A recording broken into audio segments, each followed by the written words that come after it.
Hello and welcome. Before we begin, we'd like to take a brief moment to share an important disclaimer. The views, opinions, and statements expressed on the Rascals Lounge podcast are solely those of the host and guests and do not reflect the views of any organization, employer, or sponsor. This podcast is provided as is and is intended solely for informational and entertainment purposes.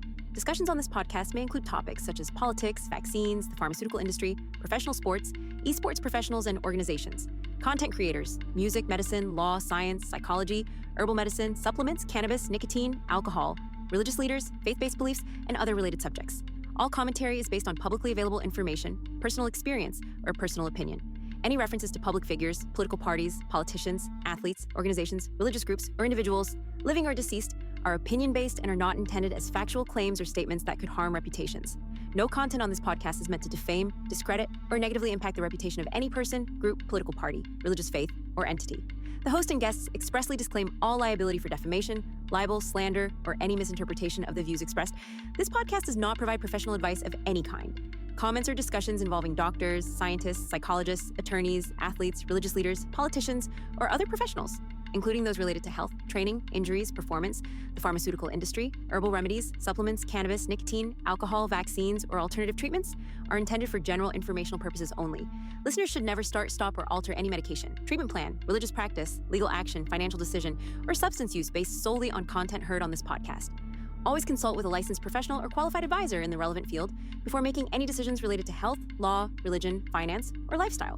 The host and guests make no representations or warranties regarding the accuracy, completeness, or suitability of the information presented, and disclaim all responsibility for errors, omissions, or outcomes resulting from the use of this content.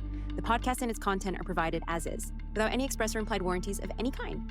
By listening to, reading, or otherwise accessing this podcast, you acknowledge and agree that the Rascals Lounge podcast, including its host and guests, shall not be held liable for any interpretations, actions, or consequences resulting from the content of this program. We strongly encourage all listeners to think critically, do their own research, and form independent judgments before acting on any topic discussed. Listener discretion is advised. Thank you and enjoy the show. Welcome to the Rascals Lounge Podcast.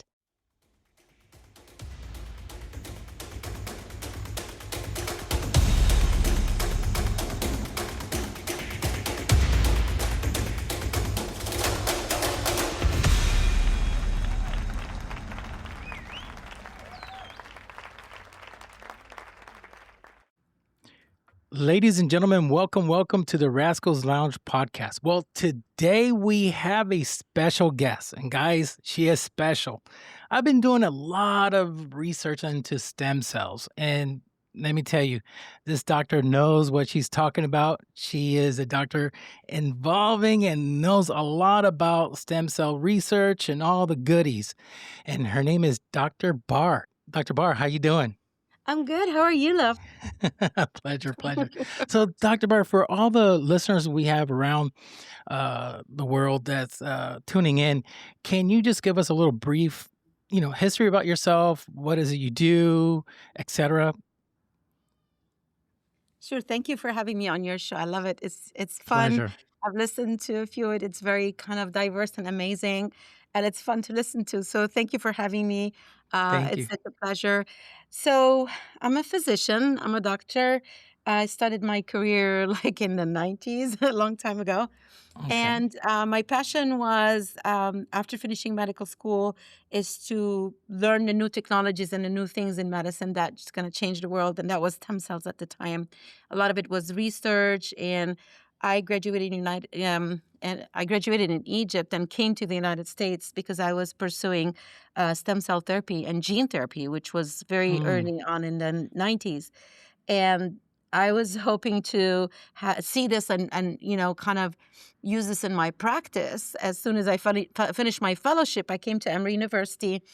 After the 3 years, I went to Johns Hopkins for a little bit, then UCSD. And then after that, stem cell therapy and gene therapy was almost like halted, stopped, like silenced in the United States because everybody was like worried, or I think it was the Bush era where they said, oh, you're killing babies. And nobody was doing fetal kind of stem cells, but they were just worried about it. And the church, I think, pushed that, like, do not use stem cells and you're going to kill babies for it. And unfortunately, that was the end of it for the United States. And they got all the research who were all universities. Everybody was like, you cannot do any of that. So we moved out of that progress. We were like pioneers in that. And then everybody else, including like China, Russia, everybody was still doing that research and we stopped.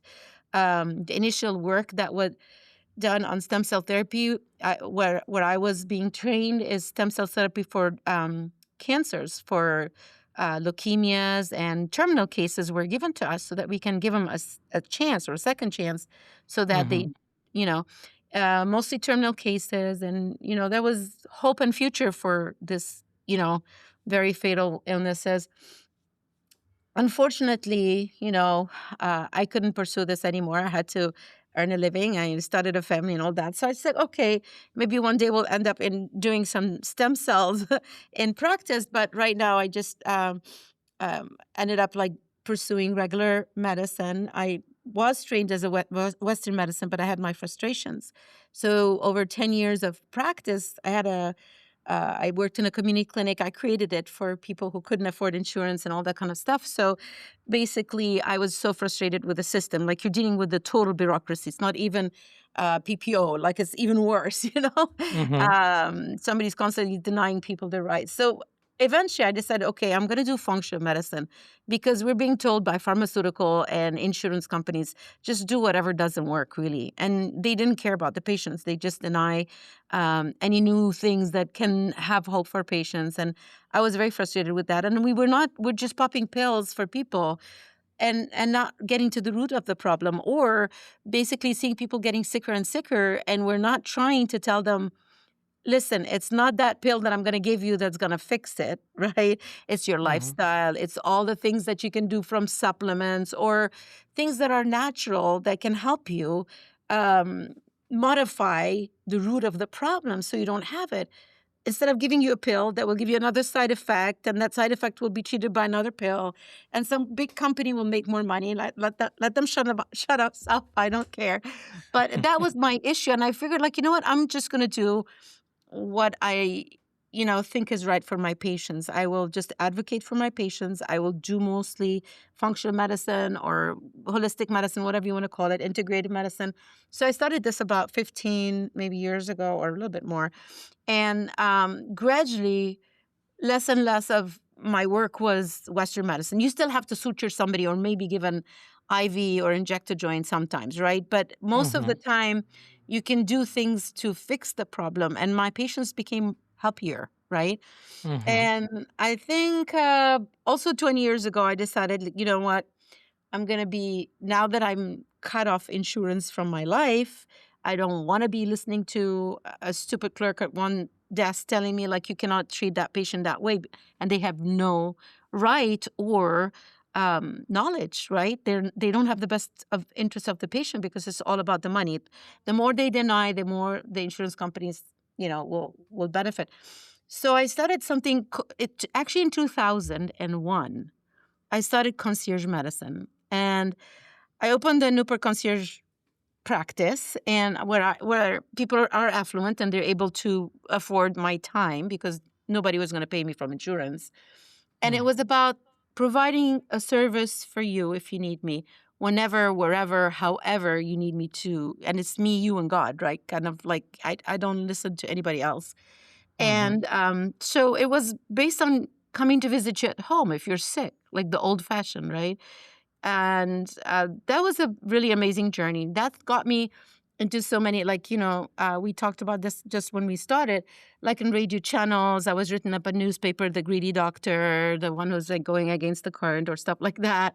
I was on TV, I was in radio, like all that kind of stuff. They followed me a few times, um, to kind of like probably outcast me, but then that became pretty popular. I think everybody calls themselves concierge now, doctor, and get a little bit of money, but to kind of subsidize whatever they're losing from insurance. But that was my journey, and then it was mostly concierge, treating the root of the problem, and making sure that my patients are healthier and healthier. And that was like an amazing journey for me. And now I'm enjoying this to the max, because like my patients are not only like happy, they're healthier. You change their lifestyle and health kind of trajectory at some point, like 10 years later, they look younger and feel younger and behave younger, which is nice, right? Oh, So yeah. it's always rewarding at that end versus dealing with very sick people that they just got sicker. So Mhm. that's like my journey, and I just enjoy more than ever my work. I don't see my patients much sick. It happens eventually when they travel or something every now and then. But I want to say 95% of my patients are pretty healthy. They come for preventative stuff. We do IVs, we do all kinds of unusual stuff. So I do peptides, I do stem cells, and all things that would help you actually reverse the inflammaging, which is inflammation with your aging, and your DNA breakdown. And there's so much technologies. And I just finally, this is maybe my last journey in medicine, but I opened into my practice something. So I created zones in my practice. So I created a zone that is really lifestyle medicine. So when I tell my most of my patients are men, I was like, okay, I need you to stop, benching that much because every 2 months I'm seeing a rotator cuff injury again, and I'm injecting Wow. peptides in it and ozone, whatever, stem cells. I need you to tell your, you know, trainer to stop pushing you more than you need. And if you haven't heard, it's tension, it's not gravity, stuff like that, right? So, Correct. and again, some of the things they don't have in the gyms now, like you've heard about cold plunges, but it's inflammation more than anything. So I created a cold bed that would have the right light therapy in it, for example. And then I would just do nitrogen inhalation, for example, on that and put on them. Most of the people are coming to see me don't want to spend too much time. So instead of spending an hour in the gym, I would just do zones.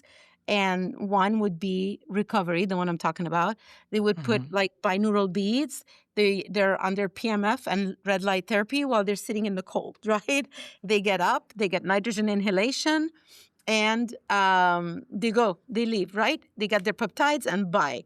But on another day, when they come to see me for peptides or injections, they would be in the recovery or in the building mode. So there's peak performance mode where we do, for example, instead of a cardiovascular kind of workout in the gym for an hour on a treadmill. For example, I'm sure you heard about the HIIT exercise, right? High intensity. Yes. Okay, so a Carol bike with a VO2 max, for example, using the BFR, like the cuff, the bands, that would, Mhm. for example, if you're exercising, you're increasing your capability of increasing your muscle mass like 10 times more. So this is Mm. 8 minutes on the bike, right? Where you're using, for example, hyperoxia or hypoxia. So you're Mm. optimizing your time, 8 minutes for my executives. They don't have to spend so much time. And then another time they would do the AI, for example, OxyFit, where they're instead of like benching, they're doing tension with AI that tells them what to do. And if they want to do this because it's addictive, I know guys like to go to the gym, they take a printout with all their metrics, right? Mm. And biometrics and how they're balancing the power and take it to their trainer at least so that I don't see them next month broken, right? With a torn something, and they would get the whole protocol written up by AI. Mm. And I would review it with them and I say, okay, the right side is stronger than the left side. You need more tension here. You cannot do 350 pounds, but whatever. And it's pretty smart, these machines now. If you're about to hurt yourself, it stops you. Oh, You really? can, yeah, pretty cool.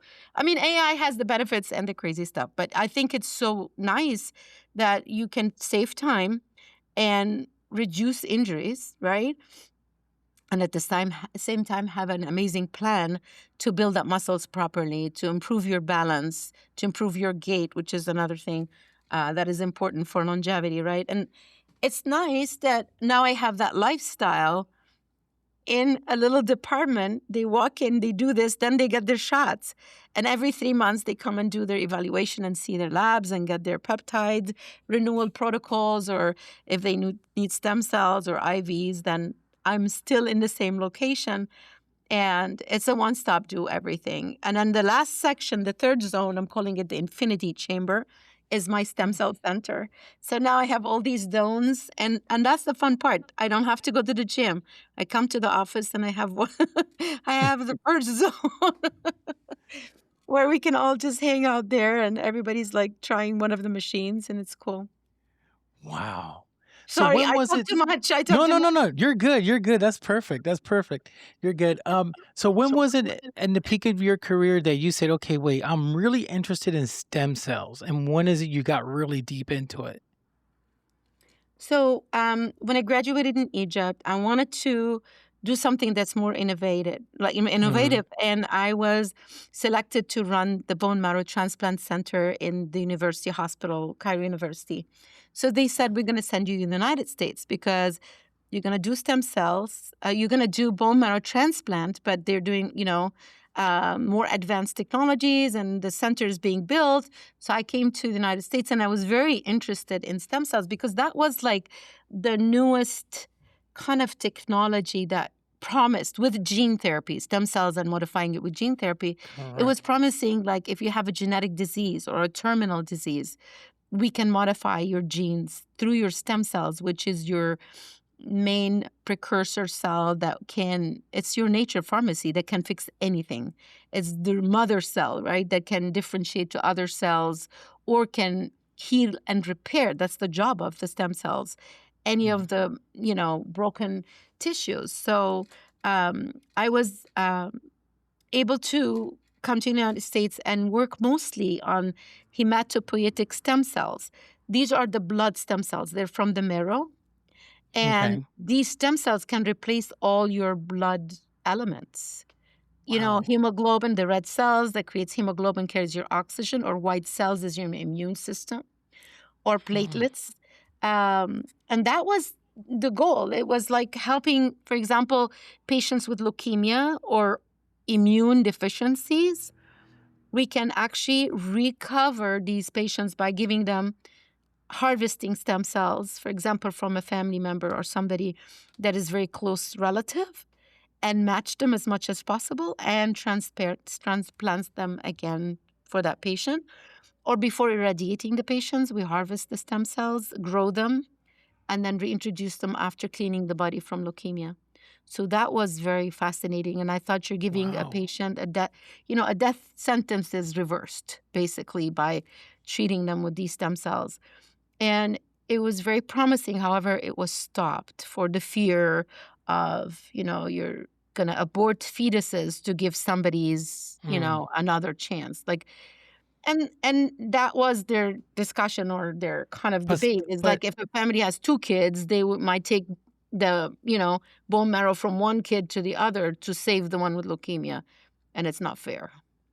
correct. But also, isn't stem cells also you get it through the umbilical cord as well?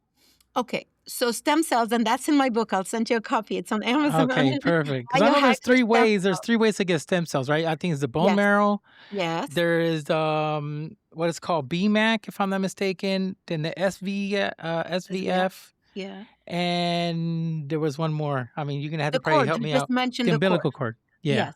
So fetal, or, fetal coming from an embryo, that's a source of stem cells that is Okay. used in research in some countries like China, maybe Russia, and Mm-hmm. aborted fetuses, they use their stem cells for research. Or the thing was, we might use this for other people, right? These are the stem cells that they call pluripotent, meaning they can differentiate in any type of cell. So it Oh, can okay. create bone, muscle, heart, whatever it is, right? Mm-hmm. However, the adult stem cells are either cord. When the baby is born, there's a placenta and a cord that is Mm-hmm. discarded during delivery. So now Correct. there are banks that negotiate with centers that have deliveries. They say, okay, we're going to look at certain mothers that are healthy, certain age, and you vet them. And then they negotiate with them, would you want to donate your placenta and cord?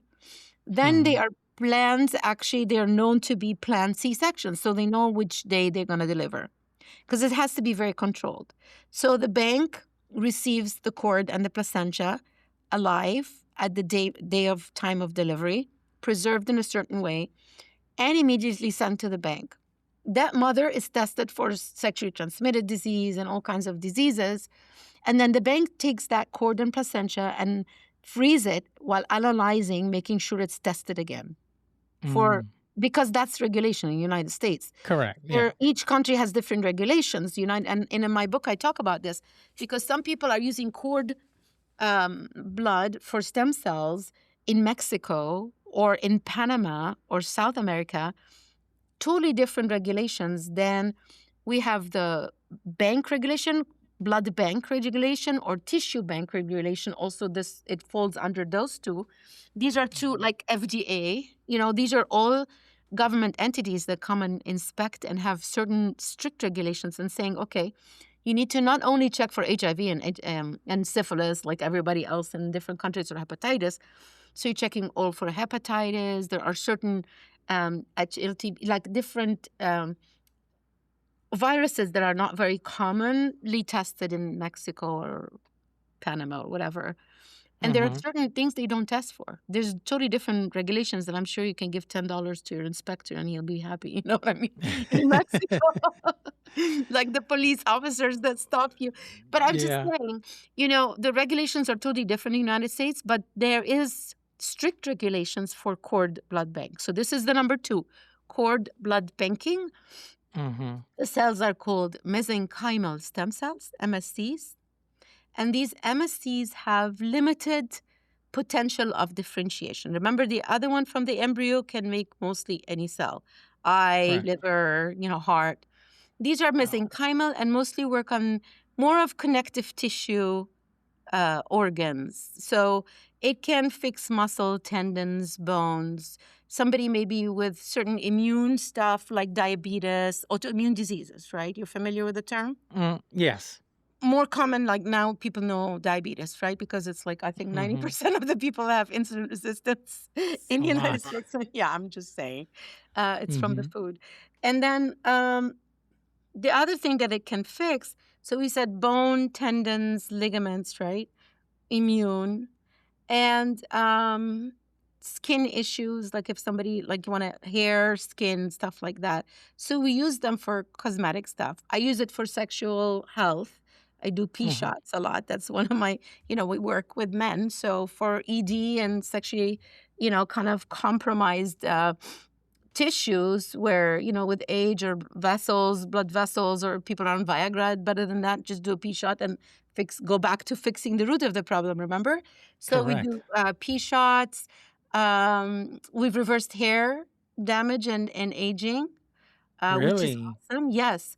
And then some people use it also for anti-aging as a general reduction of inflammation because they have so many. So the juice from stem cells has a lot of anti-inflammatory communication signals, right? It's the biggest healer. Now, next, there is stem cells coming from, not the cord now, the fat or the bone marrow. That's another type of adult. So the cord is adult. So let's not think it's a baby. It's considered, once it's out of the mother, it's considered adult. It's not embryonic. The second two types of adult is either from bone marrow, which I came to the United States and I was working with that, but that is hard to pull out. It's like really stabbing somebody and punching holes in the marrow, which is usually like around the hip area, and trying to grab enough stem cells to harvest. We call it a harvest, right? To have enough stem cells. And then the other one, which is nice, and that's the one I do in my office because I told you we have a stem cell center here. I love this one because I found like the one that I did early in my career was very painful. It's from fat. And I never get a complaint from somebody saying like, you took too much fat. Really? So you could get stem cell off of fat? So Of this body is the fat? SBF. This is the one you were talking about. You remembered the word. So Yeah. SBF, it's a vascular stroma next between certain fat cells. And we take them from the love handle area, which is nice.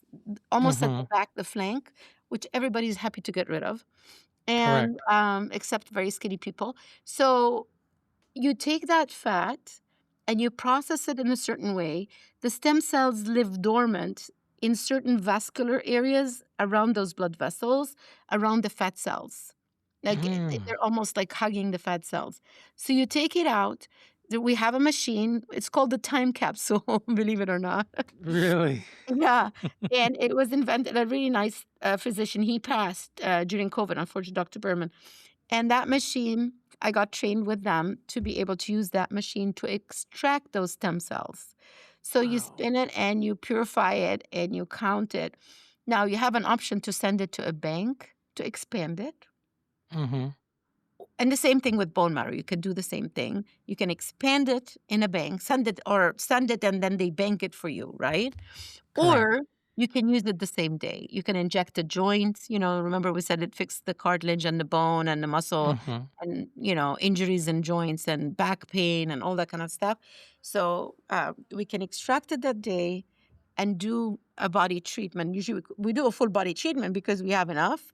We count them and then we can inject everywhere. We can, even do the hair treatments if somebody wants to do that, who wouldn't want to have extra hair. Give them, like, they can get it as an IV or anywhere they need the treatment, and the rest can go to the bank so they have their own stem cells for life.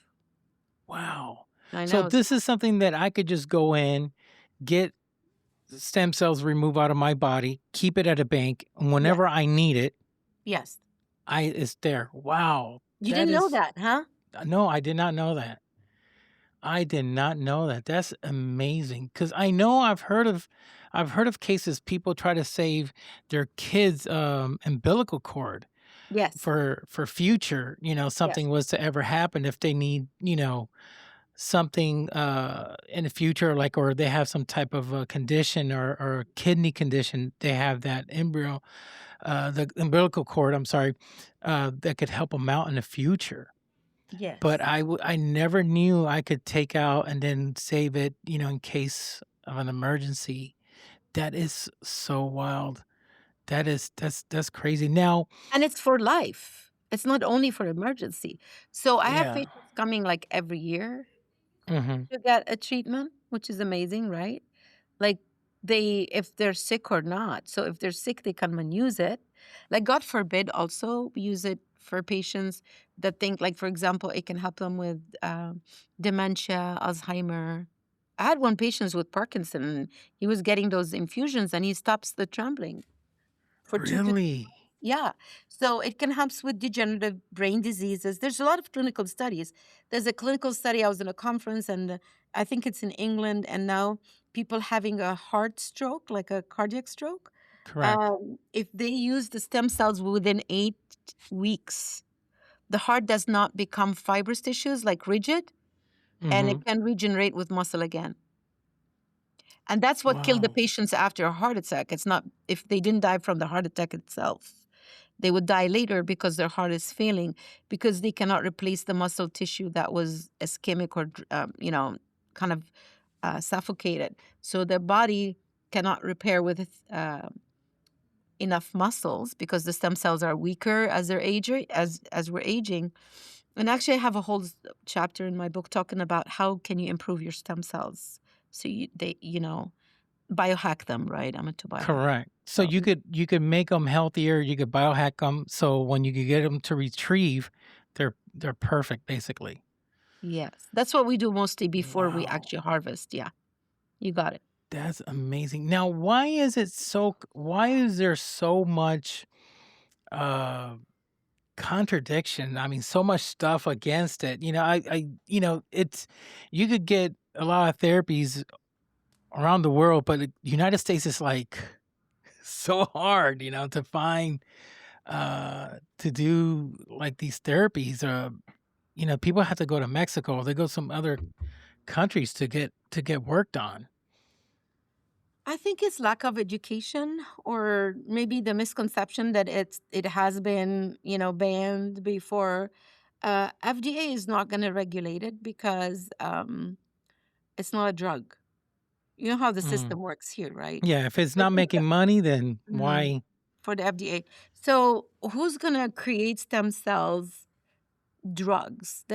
It's not going to work here Yeah. in the United States. But the other thing is that we had a fight with the FDA because when they tried to come and say you're using the patient's stem cells and re-injecting them with their own stem cells, wait a minute, that's a drug. So they lost Yeah. that war. So there was a big fight, Dr. Berman, and it was in court, and it took years. And I think they try to prove that it's a drug, but it's not. It's your own cells. And there's females that take the fat and inject it in their butt. You know what I mean? Yeah. Or their cheeks or whatever. And that's not a drug. Cosmetic people were not prosecuted, but because we're calling it like a treatment for stem cells, then Hmm. that's an issue. So FDA tried to, and I think they lost that battle. But because of the negative kind of publicity, and the FDA is not Correct. gonna. So first thing people ask, oh, is it FDA approved? It's like, no. Well, I mean, vitamins are not going to be FDA approved either, because nobody can patent those, right? That's true. That's true. Yeah. You go to the stores, So this is not yeah, but it's not again, approved. so people don't maybe it's some lack of information or understanding of what will be FDA approved and what's not. But again, the standardization of something. So you mentioned cord stem cells, right? Mm-hmm. Each mom is different. Each delivery is different. The amount of stem cells are going to be different from one cord to the other. And Hmm. also the type of stem cells juice that comes out of it that you're using, because stem cells, the way they treat you is creating communication signals. As soon as I put somebody's stem cells back, they don't live that long, especially if it's cord. It's the communicating signal that these cells produce for the nucleus or your cell to produce a certain go and fix and heal or repair or produce this hormone again, like diabetes, or go produce certain neurotransmitters, like in Parkinson, right? So Mm-hmm. basically, it is the communication on a signaling cellular level that really is the root of, success of this. So how are you going to really standardize that and make it a drug? To compare, for example, if you take an antibiotic, give me a name of an antibiotic, amoxicillin. Amoxicillin, Okay, that's fine. or Amoxicillin. Z-Pack You or can, something. yeah, all right. So Z-Pack maybe can come in 200 milligrams, right? And Mm-hmm. every time pharmaceutical company is going to make the tablet, it's going to be 200 milligrams, because there's a machine, it's a powder. You can patent it because it's a synthetic. And every capsule is going to come out as 200 milligrams. They ran clinical studies for 10 years. They paid the FDA like 10 million, 10 billion, I don't know, whatever. Now there's a patent, and they're going to return that money 500 times more. However, the pill is going to be 200 milligrams. And me and you are going to take the 200 milligrams. Depends on our weight, doesn't matter. Depends on our age, it doesn't matter. We're all studied as like one. And that's the dose. Otherwise, they have to run like 500 studies, right? One Yes. is 50, the other one 125 and 127. And no, they're not going to do that. So they might run 100 and 200. That's it. And I'll Mm. give you another example. If you go to the shoe department and ask for a shoe, right, that is your Mm. size, and the guy tells you, no, I'm sorry, sir, I only have size 7 and 10, and your size 8, I'm sorry, you got to Mm-hmm. shove yourself in 7 or take the 10, because we Correct. only have 2 dosage, Mm. right? So by that concept, like, I mean, humans are so different. But medications are created in a different way. They're only 2 dosages or 3 doses, right? Mm. And they have to fit everybody. That's why some side effects happen. And you Mm. cannot standardize stem cells that way, because every cord is going to be different. Every mother went through different stuff. Every communicating signal or juice that came out of the stem cell is going to be different. And you cannot standardize a dose. That's where I come to that, analogy. So it's never going to be a drug. Now, the stem cells that I take out of my body, it could only those stem cells I could only use it for myself, or can I Correct. donate it? No, you can't donate it. You can't They're donate it. Okay, so specific it's to only for you. me. Yes. Okay, so it's basically, my goodness, so it's like saliva. It comes out of my mouth, but I can still use it for food. Yeah. I The can same use thing it for with the, food, the ones like the cord, like the ones that were removed from the baby stored. People Correct. think, oh, we're using it. Maybe I will need it. I'll take it. No, if it's one from a baby donated to a cord bank for that baby, it's specific It's for for you. that baby Mhm. only. Okay, so yeah, Unless so they're not going to be used as mesenchymal stem cells totally different. Mm. They're mostly like blood cells, and that's why you have to have a matching and a donor. That's where I came in a long time ago, did the bone marrow transplant, for example, and they're Mm-hmm. very specifically um, marked by certain markers on the surface of the cells. And if I take yours, I'm going to have something called graft versus host disease, which means my body will reject it.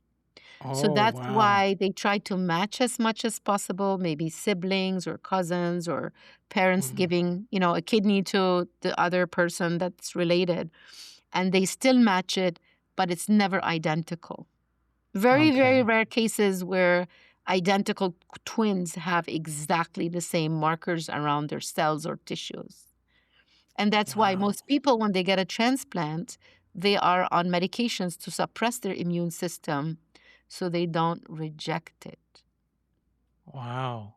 Yeah. Now, question, does stem cell only do like soft tissue repair, or does it do any other type of repairs? Okay. So the mesenchymal stem cells, the ones that I extract from my patient here in the stem cell center, these Mm-hmm. are very commonly used for specific things. So you can fix bones, you can fix Okay. muscles. So these are hard tissues, right? You can Correct. fix tendons. So these are organs, like different type of tissues. We call this mesenchymal, stem cells that work on maybe musculoskeletal systems, muscles and skeletal systems. But for example, they also work on immune system, but Mm. they won't work on creating a new eye. Yeah, I was gonna go to that because let's say because I had a surgery on one of my kidneys, right? And they Yeah. had to take out a chunk of it. Mm-hmm. And thank God he didn't have to take the whole entire kidney because it was something Well, very early finding they mhm. found, and it was a small tumor. Yes. They took it out, and he said he had to take out a chunk of it, and remove it. And I'm like thinking about, wait 1 second. So if I put stem cell and have it on that kidney, would it regenerate that whole entire kidney back again? Mm-hmm. Well, there are very few organs that regenerate. Mm-hmm. Kidney is one of them. Your liver is so cool. You take half of it out, you can get it back, Really? Kidney is one of the few organs that do not generate. The brain is one, it does not regenerate as much. So that's why injuries in these organs are hard.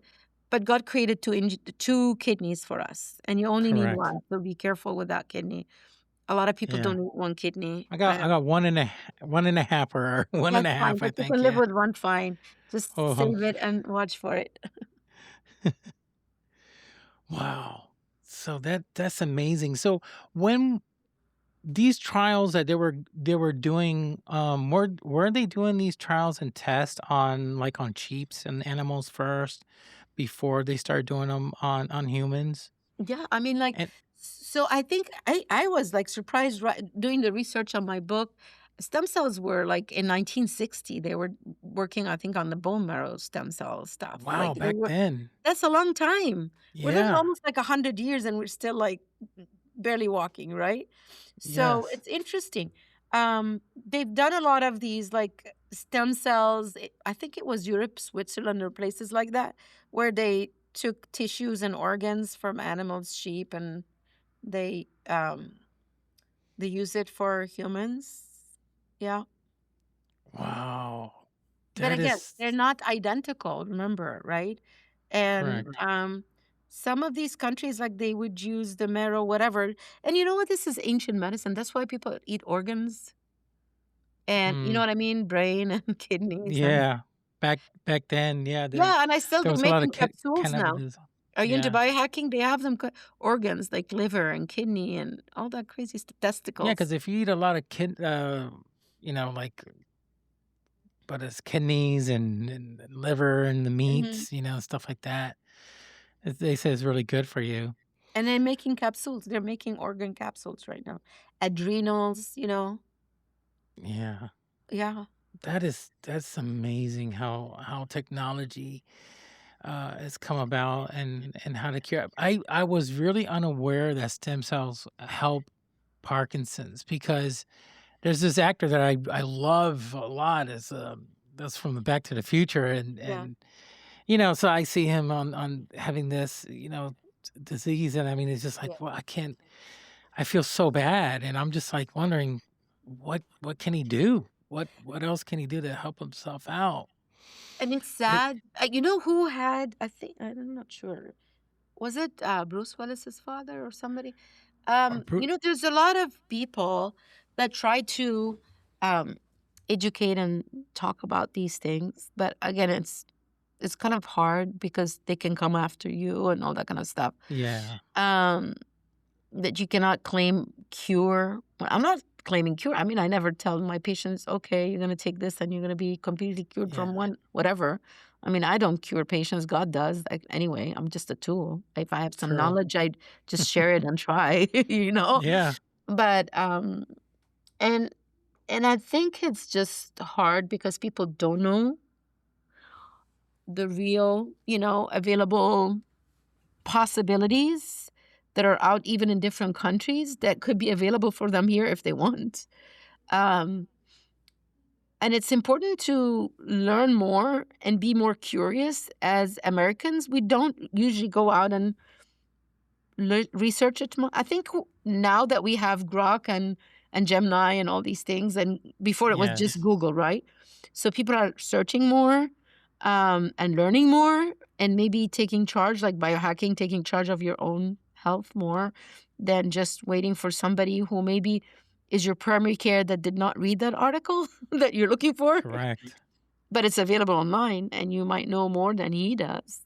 And then they might get defensive when you say, hey, doc, do you know blah, blah, blah? And the doc is like, you're crazy.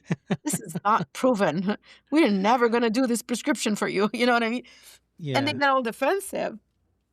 But unfortunately, we need to be more open-minded and we need to be more curious and oh yeah, more involved in our health, and also more involved in prevention, not just going when we're totally broken to the doctor. You know what I mean? correct, yeah, Like right at the that yeah, moment, like this Parkinson. Like I would tell you, a lot of this degenerative, we call it degenerative brain diseases, meaning it's hmm. degenerative and it's not a specific virus that happened, right? Like something that now you got hit with it and no, it's degeneration of your tissues, which means like your stem cells are weak, communication system is not working because these are where your saviors. So they started causing problems because they don't communicate anymore, right? Why do Hmm. they not communicate? They are having too much toxins. So Parkinson and dementia. I want people to get tested for heavy metals. Very important because a lot of them it's heavy metals or environmental toxins, and once you find that out, you improve them 100%. But you leave those Wow, heavy metals sitting there on their brain and then their neurons, it just degenerates it and kills it. But more than that, I mean, it's the sugar that we're eating. That's type 3 diabetes. They call it, dementia and memory loss, and it's sugar. All our correct, environmental the food that we're eating, the companies that have created all these like everybody was having cereal, Cheerios, and orange juice in the morning as a breakfast, oh gosh, yeah. or cornflakes with the frosty, right? Yeah, I remember those days when I was young. Yes, but that was everybody. Yeah. And you know And what's if it really wasn't, it's crazy? like, yeah, go ahead. Yeah, well, I was gonna say, well, it was really crazy. I started on the keto diet, Uh huh. and I'm gonna tell you something. I've been feeling really good. I've been dropping weight like crazy, Mm-hmm. and I feel good. I feel more energized. And I was like, wait one second. I eliminated carbohydrates, Mm-hmm. and I'm feeling really good now. Nice, good for you. So cutting off the sugar. So I've been using monk fruit, and if I want to sweeten something, and I just like, let me do a lot of research on this because this, I mean, it's so awesome. It's so good. Are you watching your fat, right? Yeah, I mean, I'm not eating so much fat. I do like basically a low carb diet, Okay, but there you go. it's a low So, carb, but I yeah, don't yeah, go eating a lot of, bacon and stuff yeah, like that. If yeah. I have bacon, I would like to have more of like the turkey bacon. Uh-huh. I do snack a little things here and there, but I try to keep it clean Yes. because before the keto, there was a diet that I loved a lot, and I seen it, and it helped me back then when I was a lot younger. Was the South Beach diet? Okay. I remember South that. Beach diet. You remember South Beach because the Mhm. South Beach was all white meat. You got to eat Mhm. fish, Mhm. chicken, turkey, and it's very, very clean, Mhm. very clean. So it's like you don't put a lot of fat in your body. So I mean, each time you got these new diets coming out, but That's I true. notice, Yeah. Sorry, but yes, I just have to tell you, like, mm, I think it's the quality of the food. You just mentioned it, clean food. It's the quality correct, of food. So, that's one of the important things is like you're eating the food as it was created, right? It came from the ground or from an animal or whatever. And if this animal ate grass, not correct, dog food made of like cardboard and corn, yeah, then you're fine eating that meat. If you're not eating it every day as we were intended, we were gatherers, right? We were in a cave and we were not able to hunt a boar or whatever every day, right? If we did it, everybody gathered around and we ate it maybe one time a week if we did, right? Or once a month. So that's your red meat. Maybe once every now and then, but at the same time, you might have gone and got a fish, you got a little bit of berries, and every year we're gonna get a new diet. That's you're right, a fad diet or whatever. yeah. Then there's a carnivore diet. I was like, okay, wait one second. Uh What's huh. carnivore versus keto? What's the difference? And then, Well, I no okay. So I have on my YouTube. I wrote I modified it several times because I mm, call it modified carnivore, right? okay, Because I think this is one of the best diets, but it's mm, really it's fruits and vegetables, mostly vegetables, and some okay, protein, basically. And your carbs are coming from the vegetables because when I say vegetables, maybe bean and lentils, pulses are almost vegetables, people consider, or garbanzo or whatever. These are more, mm, things that you can have, but they're natural, right? or It's natural. not baked pizza, it's not dough Yeah. bread. um, so if you eat protein, vegetables, and fruits and drink water, you'll be fine because they are created natural and they don't have Mm, fillers or coloring and they are going to be digested. They don't have an additional ingredient that your body takes and it's like, wait a minute, I don't know what that is coming from, that synthetic color or. mm. So I like when you mentioned carnivore, I like the modified carnivore. I was interviewed by a lot of my patients every time they grab the camera and they just, what was it again? And then we tape it. What's your opinion on intermittent fasting? Okay, that's a very good question. So what do you Yeah. think? I mean, I've been doing my research on it and Yeah. I've been hearing so much good stuff about it. I Mhm. mean, I just hear that it basically detoxifies your body. It goes through some process. Then your body is going to be utilizing the fat that you have stored because it's like say, hey, I need the energy, so let me start eating up the fat that using up the fat for energy, and so it helps you at the same time. So that's what I've been learning about Okay, fasting. so intermittent fasting is a double sword kind of, why? Okay. Because if you don't eat enough, your most important, unfortunately, they keep on flip flopping, right?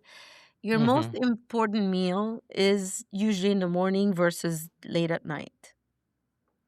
When you're Correct. awake versus late at night, where you're supposed to have everything digested, packed on the shelf, and you're sleeping, and 2, 3 hours past sleeping, growth hormone comes in, takes those little teeny Legos off the shelf, heals and repair. Because if you're not a young kid, you're not growing your bones and muscles and getting taller, right? So at Mm-hmm. night, the job of the growth hormone is healing and repair through all the nutrients that you accumulated throughout the day, sitting on the shelf, already digested and completely broken down into Lego pieces. So Mm. if you ate a steak at night, might take 6 hours for you to break it down. So what time do you go to bed? around 10, 11, Okay, 10, and your dinner, 9, 11. Well, dinners we usually is at 8. late 6 o'clock, 5 to 6. Well, that's not bad. But some people, by the time they go home, they eat at Yeah. 7, 8, whatever it is. So even at 6 o'clock, give it 6 hours for you to be able to go to bed and feel like, okay, this food is good now, can be utilized. So it's Mm, really hard to have, um, I want to call it complex, heavy proteins at night. mm, So if you have a soup, a bone broth or something that has some yes. vegetables, that's ideal for your evening. But I Mm, still like the people to have 3 meals if they're going to do 16 and 8. If we're talking about intermittent fasting, you're correct. limiting your body to work on breaking down food. This is going to happen only in 8 hours. And the 16 hours, it's already got the food out and is not functioning at all or tasked by breaking it down and exhausting itself. Because breaking down food is a big process, right? So when you do the 16 hours, your body starts taking some of your carbs out, right? Because that's the first thing you lose, you kind of burn. And also, if you're starting after that, if you finished your carbs, you will burn some fat, right? And Mm-hmm. when you burn some fat, you're releasing toxins because that's where the toxins are stored. The belly fat, we call it toxic belly fat for that reason. So when your body doesn't know what to do with some plastics and pesticides and some chemicals that you hate somewhere, it's Yeah. being stored in your belly fat or visceral fat. So once you Mm, release that, you're releasing toxins. So that's why they call it just a great detox, right? So slowly you're melting that fat, releasing some toxins. If you extend further longer your fast, it's not good to do this because some people get a little bit fanatic and they say, I'm going to do this 5 days a week. mm, If you extend that further, you will start breaking down your protein, meaning most important protein is your muscle, right? correct. So you start breaking down your muscle. You also, other proteins are immunity, right? So you don't Mm-hmm. want to extend them too much. Maybe once every now and then, you might do a 24-hour fast or something. But you Okay. cannot be doing this all the time. And it would Not be all the time. a water fast because you want to flush your toxins. Your toxins, Correct. either you poop them or you pee them most of the time. Fat Okay. soluble, you poop them. Water soluble, you pee them through the 1.5 kidney. Okay. So- Wow. Yeah. all right. So if you do intermittent fasting, you have to follow certain guidelines because it's not like everybody influencer out there saying, it's awesome, just go do it, dude. Like, no, you Yeah. have to understand each body is different, right? And I tell Mm-hmm. my patients, if you're going to break your fast, it's not going to be carbs, it's going to be proteins. Mm, And you need proteins for the period of the 8 hours. You need to eat, if you can, do 3 meals. So if you break your fast, so if you do, which is hard if you are working and you want to do workout, a lot of the guys that come and see me, they want to work out in the morning. And sometimes they don't correct. change that. So this Mm, means you're going to stop eating earlier in the evening, right? And you can still okay. have 3 meals as long as you want to take that 16 and 8. Just So kind of, it's 16 hours of fasting and 8 hours that you have a time zone that you could eat. yes. So you limit the Okay. time where you eat because your body, when you eat, it's like almost a crazy manufacturing um, hyper system working to Mm, break down that food. It's a lot of work. And you don't want to be wow. grazing. Like I had somebody who's like from Hollywood and he was like crazy. He's not even an athlete, he's like a musician. He wanted to eat like graze, like 6 meals a day. I said, why? Are you an infant? There was no way I could convince him. Like it was like I said, if you're breastfeeding, go for it. But I just did not get it. He would not change it. He's like, but I work out so much. It's like, okay. It's not Oh going to my work for you. It's good. not good because every time you're lighting up the fire, the factory is being everybody recruited to work. It's too much of work that you don't need that, and you need to concentrate on healing, repairing. We're aging, right? If we were babies, Correct. maybe we're we're breaking out and fixing better than Anybody after 30, they're aging. They need more growth hormone. So at night, we need those supplies to be available for heal and repair. Every day we're Mm, breaking, and every day we need to heal and repair. So that is the time you do it. Your 8 hours eating and 16 hours of fasting, only water. And it has to be, again, with enough protein. That's my biggest advice. You do mm, enough proteins, otherwise.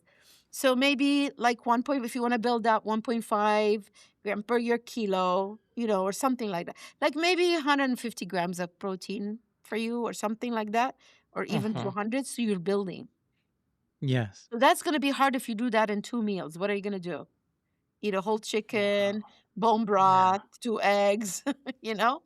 See, with me, I had to actually use AI to break down my Diet. diet plan when I work, because I work in a hospital Mm-hmm. from 7 p.m. at night to 7 in the morning. Okay. So I work overnight. So what I did was that I bought a lot of bone broth Okay. and try not to eat after 10 o'clock. So I'll have my lunch very early, like an hour after I clock in. Mm-hmm. I'll eat. I'll have either some asparagus with some meat, or I'll buy ground lamb Mm-hmm. and use that and eat that only. And then afterwards, I'll snack on some cheese or something, that if I want to like bite on something, and that's it. And then after 10 o'clock at night, just sip on bone broth. Mm-hmm. And that kind of like curbs the appetite, Yeah. because usually 1 or 2 o'clock in the morning, you're awake Mm-hmm. and I'm watching my patients, making sure everybody's okay, because I do EKG. Yeah. And then I see my coworker just eating a whole bunch of stuff. They're Mm-hmm. just eating, and And I see sugar, all huh? this I pasta, remember these nights spaghetti. at night. Yes. Oh Hospital my shift. God. Yeah. And I'm like, oh man, that looks so good. And I'm like, let me just get something. So just sipping on that, it helps out a ton, Do you a make it at ton. home? It when I get home, it's good, but Mm. I sometimes, for some odd reason, in the morning, I'm not You're that done. hungry. Mm-hmm. Because you're high in, like the bone broth is high in protein Correct. and low in sugar. And I drink a lot of water, because I know there's some, I get the low sodium, Yeah. but still there's sodium in it. So I make sure I just drink a lot of water at work, and Mm-hmm. Mm-hmm. and I will squeeze a lemon sometime in it, Yeah. drink some lemon water, just natural, squeeze some lemon and just drink it like that. Can I So give I you? heard, because lemon is good as well. Yes. So ginger is good if you want to do flavor. I don't know. Do you heat Mm. it like in the hospital, or is it ready to eat, or? The bone broth? Mm-hmm. No, I heat it up. I put it in a cup, and I heat up my bone broth to make it, Mm-hmm. like a soup So format. cardamom is really good for weight loss. Cardamom, there's seeds. Cardamom. Cardamom, Mm. celery. If you just chop some celery in it, Okay. even Oh, and put that in the bone broth. thinly sliced celery and Okay. ginger. Try with your lemon maybe, and cardamom Okay. and pepper. Pepper helps to activate it, right? Mm-hmm. Okay. Yeah. Yeah. I don't know if you want to do Wow. turmeric You know too. what? So That's a good idea. I'm gonna turmeric. try that, I because I love never knew cooking, that. so if you do a little turmeric too. Yes, I have turmeric. I brought Mm, turmeric because I was reading yeah, upon turmeric, how yeah. much that helps. Anti-inflammatory, yeah. But cardamom is great for also curbing your appetite, helps with metabolism. It's really Mm. good herb. Um, and ginger, of course. That You know will. what's really, really funny? A lot of this natural stuff Mhm. does so much help to the human body, and right now, a lot of doctors just keep it quiet. They don't want to get in trouble. They don't want to get their license revoked. They just like I know. they got to go with the system, I've worked for and years. Let them take it. oh man, I had somebody on the podcast, and we were talking about the Mm. soursop leaves. Oh yeah, I What heard could that. Yeah, I heard how that th- one. yeah, Yeah, how that fights against cancer. yeah. So and I was like, man, I have a soursop tree everywhere, at my house in the island Mm-hmm. because I'm from Puerto Rico. So Mm-hmm. we had soursop leaves all over the place, and I would have guessed that leaves those leaves dried up, and you boil it and you make it into a tea. How much benefit there is to it. A lot of So the medicines came from herb. That's the origin of medicine. you gotta say allegedly. And It most appears of to these be. drugs don't cure shit. Honestly, sorry for my Yeah. cutting on your show, but they don't. It's like, Well, the if Tylenol, all these, let's put out some headache medicines out there. Was the cure? I mean, they will go bankrupt. Yeah. Yes, Because- yes. But, the FDA and all these organizations, what they put out, drink more milk or have vitamin C and blah, blah, blah. But Mhm. it's like, okay, wait one second. So I could drink vitamin C, but you don't approve it. Okay, so what is it? You see all these advertisements and these medicines. And now I believe, if I'm not mistaken, Kennedy, he wants to eliminate a lot of these commercials about these pharmaceutical drugs. So I don't know if that's going to go through. So rumors I've been hearing he wants to get rid of it. So, and I'm hearing that now he's cutting off a lot of the dyes that are in the cereals Mhm. because he's so against these dyes, and he says it does so much harms to kids and all this And stuff. And I was adults. like, I mean, like, we're also getting affected, our brain. I mean, it's a synthetic that your body takes and doesn't know what to do with it. So Mm. it's either stores it in your fat cell, your brain cell, and then that clutters the system because it's not made of the natural ingredients that you can break down. So there's so many diseases related to this. And in the beginning, they just, small amounts is not a problem. But guess what? The blue and the orange and the red isn't everything. You can just probably, count yes. in every ingredient the kids eat has color or drink. And why does the drink have to be like the Gatorade? Why does it have to be blue or red? It's Correct. targeting people to buy, consumer driven, whatever, greed. And why don't we drink the white shit? Sorry, I just don't get it. You know Yeah. what I mean? It's water. God's made water. What I some lemon, maybe. switched. I stopped drinking soda, and I thank God that Mhm. my son, he just adapted to what we drink. In my house, my wife and I, we switched to drinking only sparkling water Mhm. and the clear sparkling water. Yeah, There's one yeah. that's called Waterloo. I'm just hooked on that one. It has no sugar, no sodium, no nothing. Just has a little essence of flavor into it. Mhm. And let me tell you, it's like it fools your brain, like you're thinking you're drinking soda, but you're Sugar. not. Yeah. But it's a little bubbly sensation, and that's Yes. it. But it's Yeah. just water. Yeah. And for the rest of the time, we're drinking bottles of water. That's one thing that in our household, we just drink tons and tons and tons of bottles of water. Glass bottles? We say again? Glass? No, not I really want to switch to glass bottles. They're hard to. When you do see glass bottles, they're just so expensive. But you have your So own and fill it with a filter? yeah, well, I am thinking about getting like one of those special filters so we don't have to be spending so much money on just buying bottles of water all the time. Yeah, Home Depot. You have one? Yeah.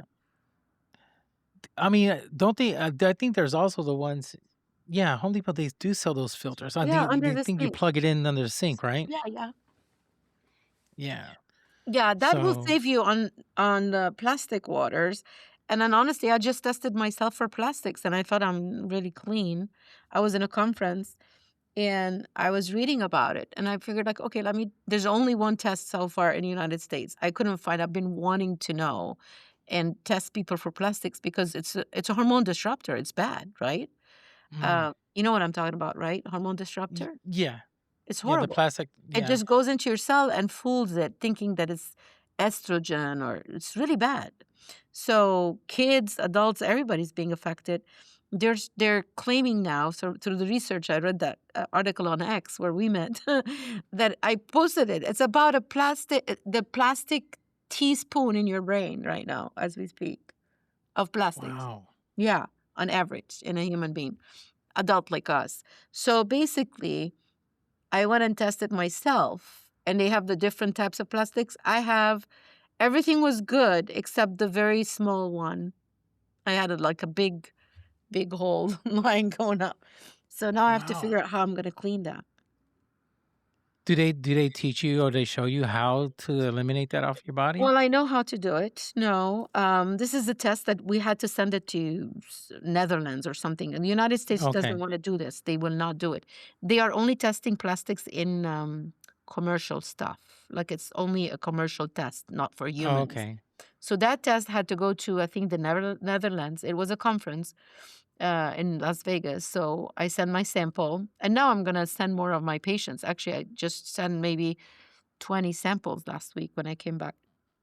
And then Mm. basically, I was surprised because I don't drink in plastic. Here's a glass. And here Oh, is okay. if I'm done with the bottle that I got from home. So I fill these, and we have even a filter in the office right now. I Mm. bought a hydrogen water for the office. So anyway, and I'm pretty clean. I try, even if I get a cup of coffee in the paper, right? Like the Starbucks thing. Correct. I take off the plastic and I drink without it. And when I go to the supermarket, guess what? Like I try to get everything that's not wrapped in plastic. And that woman in this but most of the stuff is wrapped in plastic, really, if you think about I it. know that's so hard. Now, what are the things that are most seen in that I mean, you study and you research, you see more metals in human bodies or Mhm. plastic? Oh, I can't compare. I just learned about testing plastic. I don't think many Oh, people okay. know about testing plastic, okay? So testing plastic in blood is really not a very commercially known. If you go to your primary care, it's like, I don't know what you're talking about because there's nothing like that, but there is. So I was searching for that Correct. because removing it from the body, I think this is going to be a big deal because do you know what the symptoms of microplastics in your body, nanoplastics? No. Fogginess, tired, fatigue, not sleeping well, like stuff like Wow. headaches, achy, you know? Like this is like Mm-hmm. half of the people in the United States. Yeah. And it's very vague. It's not like you're gonna turn green and your nose is gonna be more pointy. Like you can't really point these people and say, he has plastics, you know? Mm-hmm. And besides, like all the other hormonal stuff that can happen from it, right? Like the kids and all that, since they've been on plastics and everything, including their baby bottles and the pacifiers. But the treatment is very difficult. So to detox it is really difficult. So I've researched some binders, it's not going to completely remove it. The most, agreed on thing they say is probably plasma exchange, which is very drastic. You heard the Don't Die guy, No, Johnson? I haven't heard of it. Oh, he's No. on X, Johnson, whatever his name is. His thing is like says don't die, and he's from I don't know, like the Silicon Valley kind of dude who's like a techie guy who just made so much money and now he's spending money to biohack and says, I'm not going to die. I'm going to live to be 150 like Dave Asprey. Oh, I don't. Yeah, I gotta Okay, but look it's it up. interesting. Yeah. He's on X anyway, and he's on everywhere, on YouTube. And he's doing experiments on himself. But he took plasma, exchanged his plasma from his son, young son, 11-year-old. Oh, He really? took his plasma out and got some plasma from his kid to clean his plasma. I think I heard of that guy. I forgot Yeah, it his was a little bit name. creepy. Yeah, it is creepy. It is really weird. Yeah, but now you can do this in a machine. I mean, we do this for people who have autoimmune disease, right? And it's Correct. They take out the expensive. filter out the blood and put it back in. Yeah, and then instead of giving you your own plasma bag that has all the junk, they would Mm-hmm. get like something from the bank, like albumin or something, and like people who need it for blood diseases or whatever. So it's available in the banks. You can buy it. It's expensive. But then they give you a little bit back, and your body can make more plasma eventually, but then they clean up the body from these things. which is we're Wow. talking thousands of dollars. So if I want to take that plastic out of my body, I just need now to. I know. I It's a don't think they lot of have other money. ways of doing it. Yeah. Yeah, I think there's gonna have to be more studies. I'm sure somebody's gonna come up with something and invent something and It's maybe an epidemic. It's crazy. yeah, it's not good. I Hmm. mean, there's so much toxin in everything. I mean, you got the That's true. I remember with the straws, and then the Yeah. government wanted to eliminate the plastic, and then use the cardboard, but then the cardboard, the wood, where you get that by wood, by trees, and then you're killing cutting You know down what? trees. I just drink from the cup. Who cares? Yeah, just like, oh, wait 1 second. So what is it? What's going on Like here? here, that's it. Like that. Yeah, have a glass. Oh yeah. Hmm. Oh my goodness. Phew. Or like So, honestly, if you're like out and they have those cups, the paper cups, and it's covered mhm, with a plastic cover, that's my trick. I take off the plastic cover correct. and I take off the straw and I just drink from the paper cup. Yeah, don't let it sit there in that hot and that heat, Yeah. and it's not gonna do well. Yeah. Now, you have a book, right, called Mhm. Biohack? Yeah. So talk to me a Biohackers. little bit. What is that book about? What is biohack biohack your stem cells? Yes. So I think stem cells are expensive if you want to go get them from a bank, right? So I was Of thinking you course. already have them in your body, so I'm going to educate Mhm. everybody I can on how to preserve their stem cells. So they're already existing there, and as we age, we don't lose them as much as lose their capability of communicating, right? Mm, With your signaling function is becomes disrupted.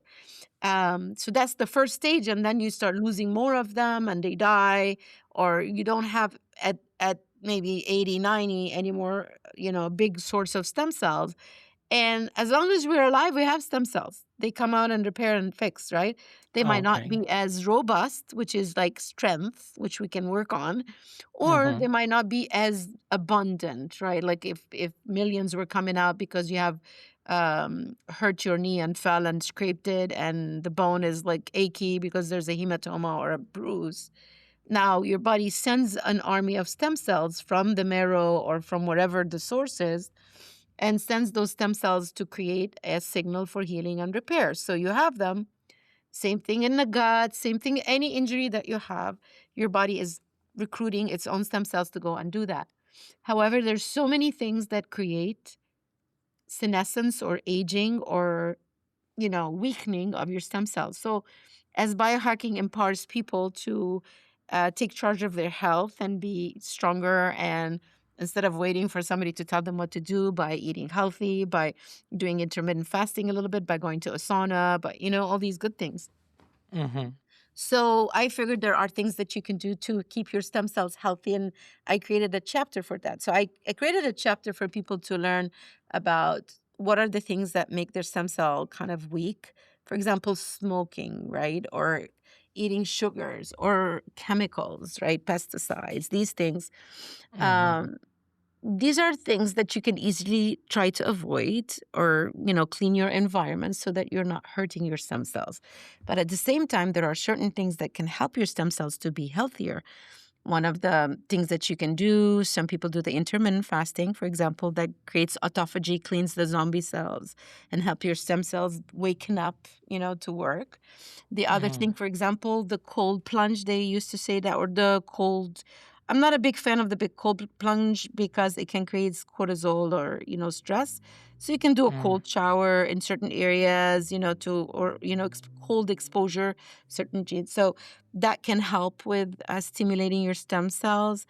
Sleep is very important, which everybody can sleep, but sleeping yeah. deep sleep with REM, so you can measure your sleep now, right?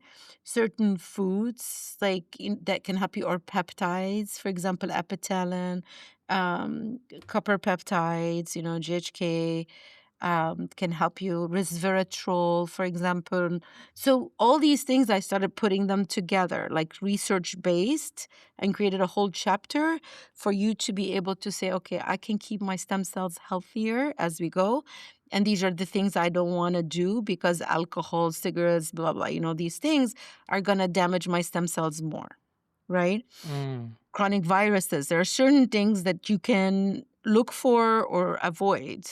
Now, if you want to dive deeper into how can you harvest your stem cell, what type of stem cells, I talked a little bit about this in the book, the different Mm-hmm. types, where to get them from, and the difference between United States and Panama and Mexico. I just saw a patient, she came back from Panama, and first of all, they quoted her something.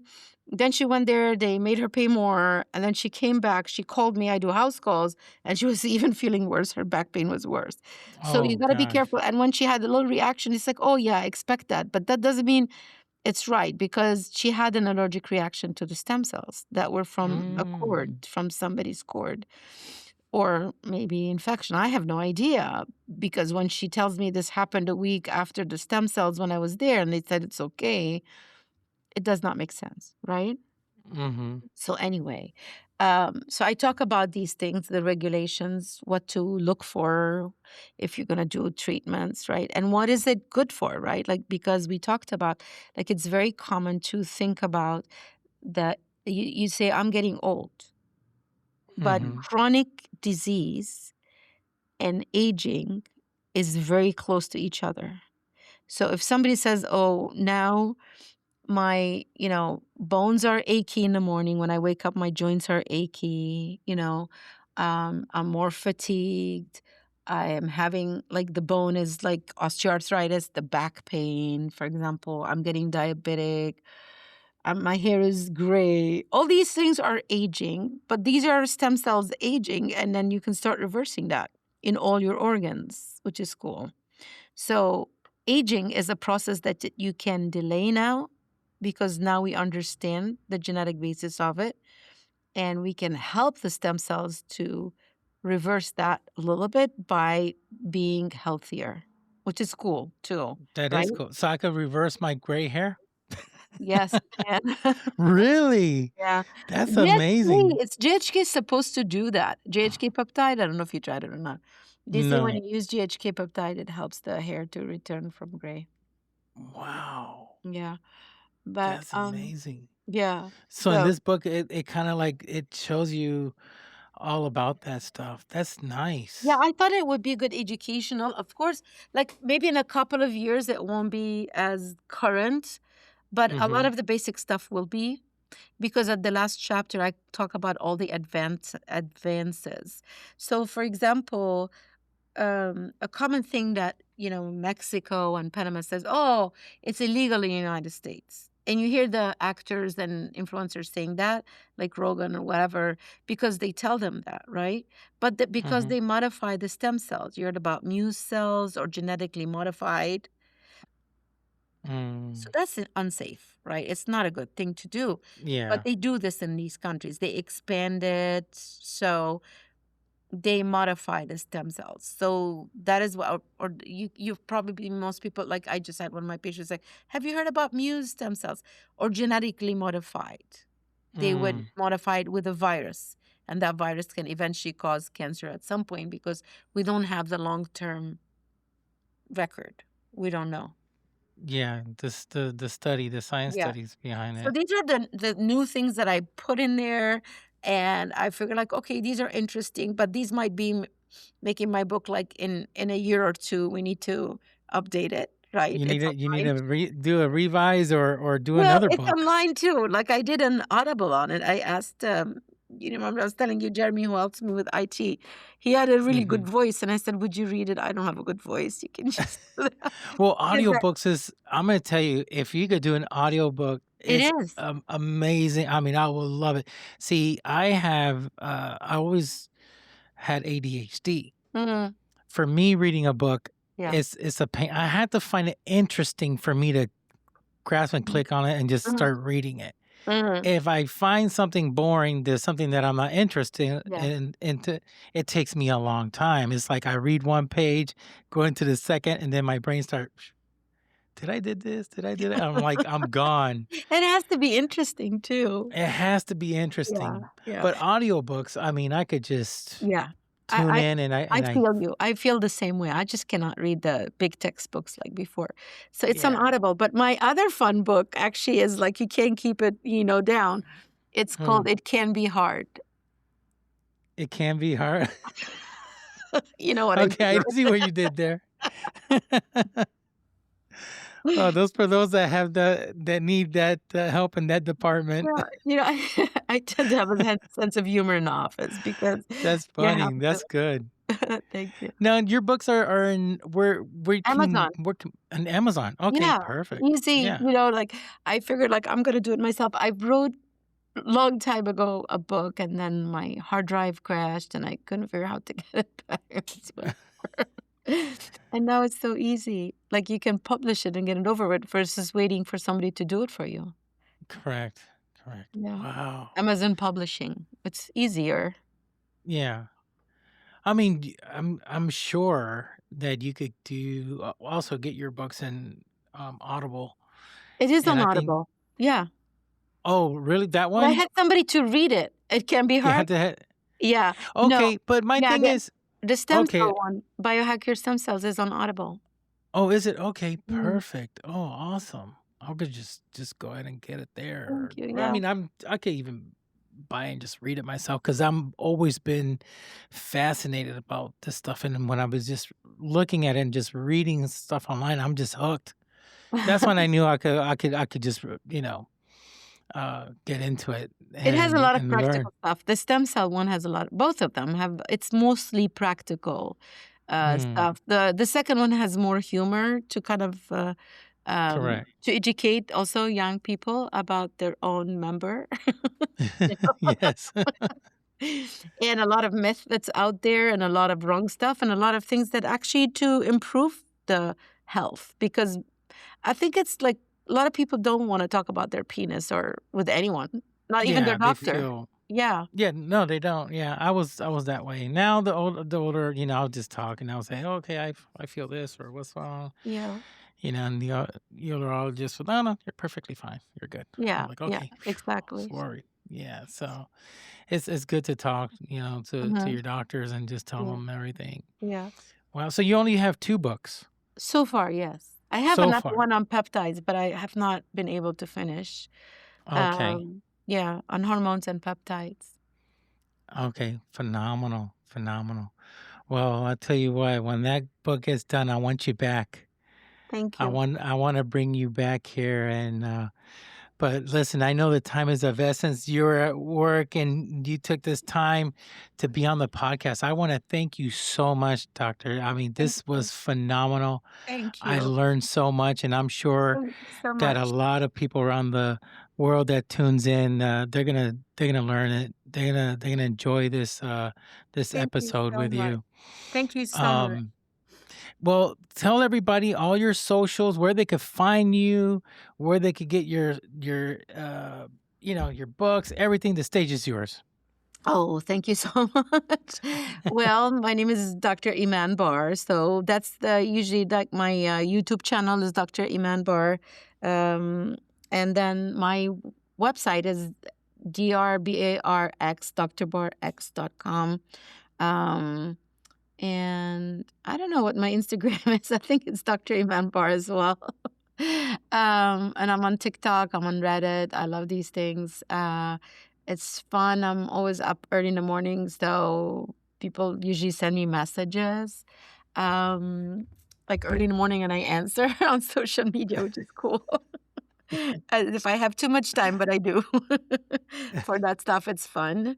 And I really thank you for getting me, on your show. I really appreciate it. And I would love to come again and talk about anything you want that's related to Sure. health. I hope I was helpful and useful Oh with some yes. information. If we want to talk about diet or do you want to talk about exercise or some biohacking? stuff, or even peptides. I think peptides are so cool. A Yeah, lot of people are that's interested. another one I want to talk about, but I want to save that for the second visit. We will, Trust me, we I'm gonna will. look into Yes, because I don't want to especially. spoil all the fun.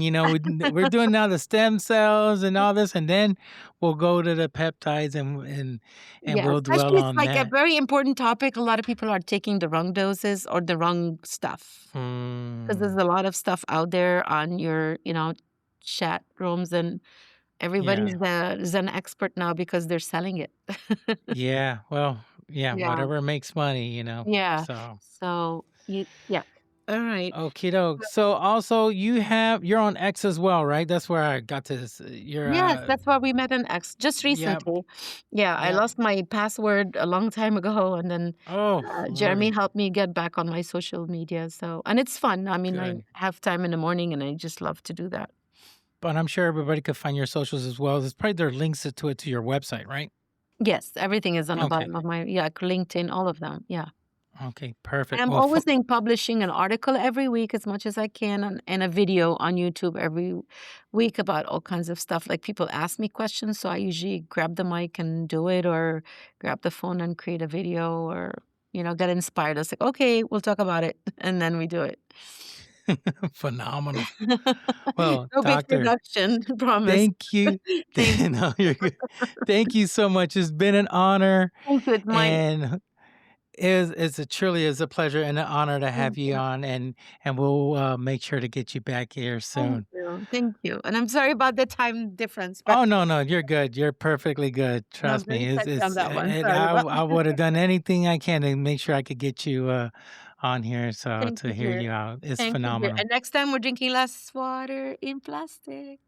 Yeah. Oh yeah. Promise? No, going to glass. Yeah, I'm gonna try that. Okay. I'm gonna have to make that I have a improvement. filter at home. Okay. Yeah. True. All right, love. You take care. Okay, folks. All right. Till next time. Take care. God bless. Peace. God bless. Bye. Thank you for listening to this episode on the Rascals Lounge Podcast, and please don't forget to follow us on X and on your favorite podcast platform.